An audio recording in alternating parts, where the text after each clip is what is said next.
Halo, Assalamualaikum. Kembali lagi bersama saya, Elia Dam.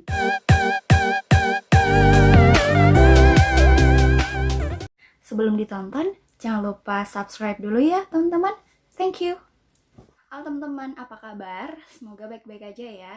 Dan kali ini saya akan mengunggah konten untuk memberitahukan kepada teman-teman agar tetap bahagia. Dan kali ini saya memiliki referensi dari buku I Am Happy 100 Cara Bahagia Bagi Orang Sibuk. Dan setelah saya baca, ini bukunya bukan hanya untuk orang sibuk doang. Tipsnya bukan untuk orang sibuk doang, tapi juga bisa untuk kita-kita sebagai orang-orang yang merasa kenapa ya saya kurang bahagia dan lain sebagainya. Nah teman-teman, sebelum lanjut kepada isinya, kita cari tahu dulu. Penulis dari buku ini adalah Dr. Timothy J. Sharp yang diterbitkan tahun 2008 oleh Penguin Books.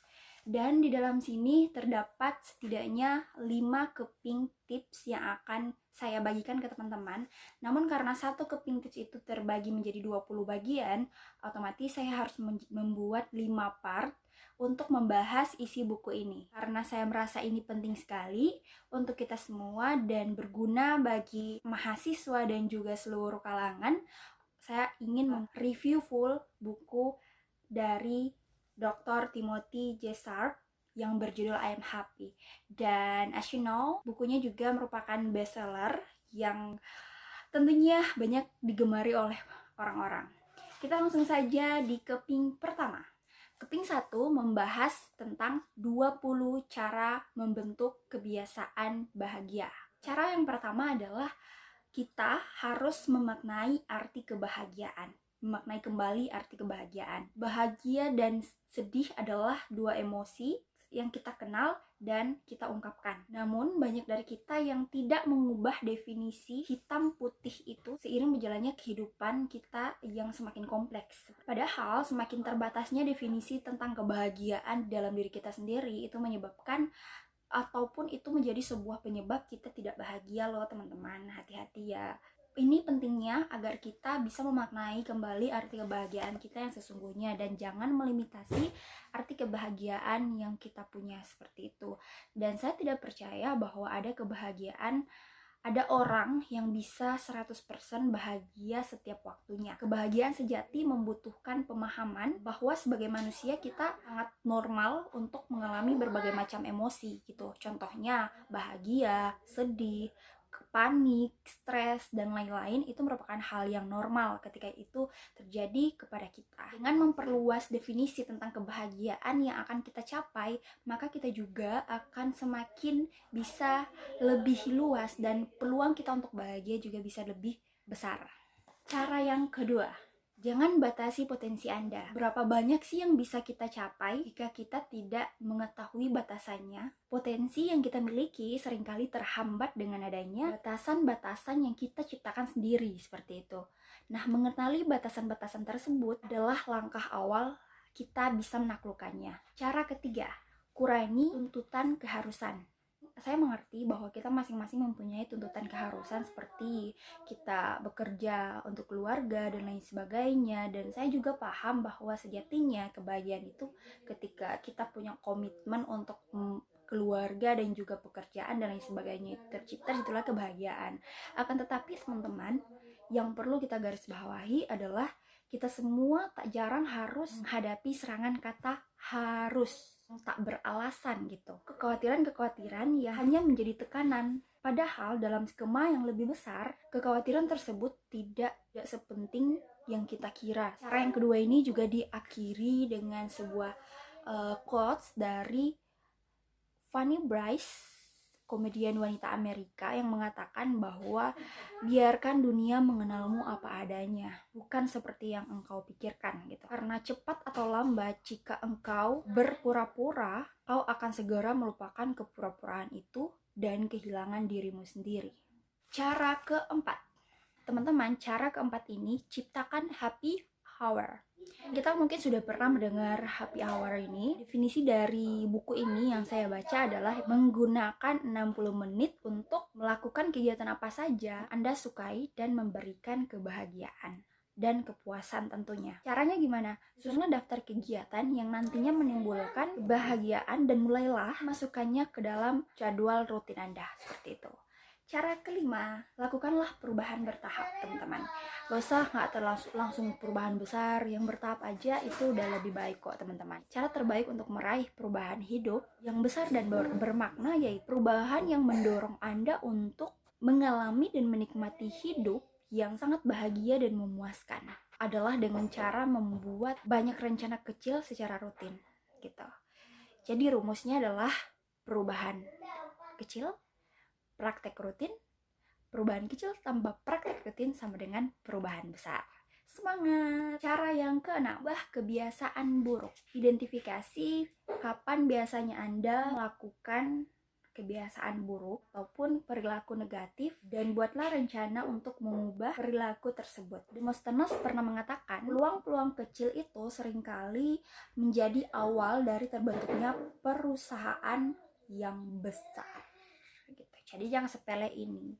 Oke, lanjut cara yang ketujuh. Rapikan hidup Anda. Mulailah dengan menyingkirkan segala sesuatu, benda-benda yang tidak lagi Anda perlukan, teman-teman. Hindari keinginan untuk menyimpan benda-benda yang bersifat sentimental. Oke. Dan jika satu pekerjaan terlalu besar, maka penggalah menjadi potongan-potongan kecil seperti itu. Dan tentunya terorganisir. Jadi jangan sampai bulan Desember untuk melakukan rumah untuk bersih-bersih, rapikan rumah dan ini itu gitu-gitu kan. Atau biasanya nanti Idul Fitri deket-deket baru kita bisa bersihin rumah dan lain-lain. Mulailah untuk mengerjakannya lebih cepat. Dan cara yang ke-8 sama dengan yang ke-7, agak sama, sedikit berbeda. Selesaikan sekarang juga. Ketika kita tidak bisa lagi mengubah situasi, maka kita ditantang untuk mengubah diri kita sendiri. Viktor Frankl, psikiater dan neurolog Austria. Jadi jangan tangguhkan lagi, teman-teman. Sesuatu perlu dilakukan, kerjakan saja gitu. Yang lama Anda menundanya, maka semakin lama pula Anda akan frustasi dan tidak nyaman gitu. Cara yang ke-9, lihat kembali cara Anda dididik. Keyakinan inti yang kita rasakan biasanya itu berawal atau berdasar pada masa kecil kita, didikan pada masa kecil kita. Itu artinya adalah pembentuk paling berpengaruh dari keyakinan yang kita miliki adalah orang tua kita. Dia menjadi pelajaran untuk kita agar bisa menjadi seorang orang tua di masa nanti untuk mendidik anaknya agar melihat ataupun mengajarkan cara pandang terhadap dunia ini lebih baik. Cara yang ke-10, maafkanlah. Memang pengampunan itu tidak bisa mengubah masa lalu, tapi bisa memperluas masa yang akan datang. Dan itu memang benar-benar pasti. Jadi jangan lupa untuk setiap hari, setiap sebelum tidur, kita harus memaafkan ketika kita merasa dikecewakan ataupun dilukai dan lain sebagainya. Oke.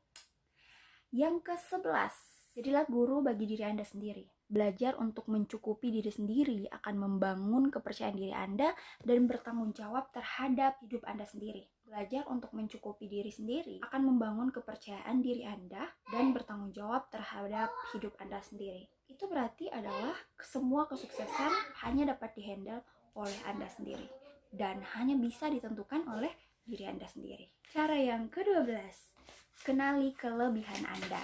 Cara mengenalinya seperti apa nih, Kak? Yang pertama, tanyakan pada diri Anda sendiri apa yang biasa menyemangati Anda atau membuat semangat Anda menyala. Tanyakan pada diri sendiri kapan Anda merasa paling hidup gitu. Bisa tanyakan karena kapan Anda merasa menjadi diri sendiri. Keterampilan baru apa yang bisa cepat Anda pelajari dan Anda mengerti. Apa yang Anda mimpikan, apa yang Anda bisa ingat kembali tentang kegemaran Anda. Cara yang ke-13, menyatu dengan irama. Kata Louis Pasteur, seorang ahli kimia Prancis, beliau mengatakan, aku beritahukan rahasia yang mengantarkanku pada tujuan. Kekuatan terletak semata-mata pada keuletan. Jadi, ciptakanlah irama yang berarti bahwa segala sesuatu itu butuh keuletan, konsisten, kerja keras butuh, banget. Tips yang ke-14, pindahkan keterampilan Anda. Keterampilan yang menuntun ke arah kesuksesan satu bidang, kehidupan Anda, ataupun kehidupan kita yang sebenarnya bisa juga dengan mudah mengarahkan kita menuju sukses di bidang-bidang lain gitu. Cara yang ke-15, tetap fokus ya teman-teman. Saat kita cemas, kita dihantui oleh masa depan, dan saat kita menyesal, kita dihantui atau diganggu oleh masa lalu. Kemanapun pikiran kita berarah, disitulah keduanya sama-sama merugikan. So, teman-teman, stay fokus untuk tujuan Anda. Jika Anda hari ini mendapatkan batu-batu kecil kerikil untuk menghalangi jalan Anda, jangan pernah terdiam, terpaku, dan terluka. Tetap berjalan dan fokus pada tujuan Anda. 16. Sediakan diary untuk mencatat hal-hal positif apa yang akan Anda lakukan. Jadi teman-teman, hal yang harus Anda lakukan ataupun hal yang akan Anda lakukan setelah ini adalah setiap malam Anda menulis 3-5 hal baik yang telah terjadi seharian. Yang ke-17, latihan berterima kasih. Salah satu sikap optimis adalah dengan mengucapkan syukur setiap malam sebelum Anda tidur atau setiap pagi sesudah Anda bangun dan memulai hari. Yang ke-18, jadikan istirahat sebagai prioritas. Teman-teman, please kalau kalian udah sibuk banget, itu jangan tuhankan kesibukan kalian, tapi utamakan jadikan sebuah prioritas, yaitu istirahat. Karena kalau udah sakit ya udah sakit gitu, nggak bisa ngapa-ngapain. Karena mengistirahatkan tubuh, pikiran, dan semangat merupakan waktu yang tepat untuk menajamkan gergaji dan taring. Nomor 19, Anda pun berhak untuk mendapatkan imbalan dong atas kerja kerasnya Anda misalnya ya. So, teman-teman, saran dari buku ini adalah coba berikan sebuah imbalan ataupun feedback ataupun sebuah, kita sebut saja hadiah untuk diri Anda sendiri ketika Anda mampu mencapai hal-hal yang Anda anggap krusial ataupun Anda anggap, wah mungkin kalau tidak konsisten saya tidak bisa melakukan ini nih. Coba berikan penghargaan kepada diri Anda sendiri untuk perbaikan mood dan juga agar kalian lebih semangat lagi.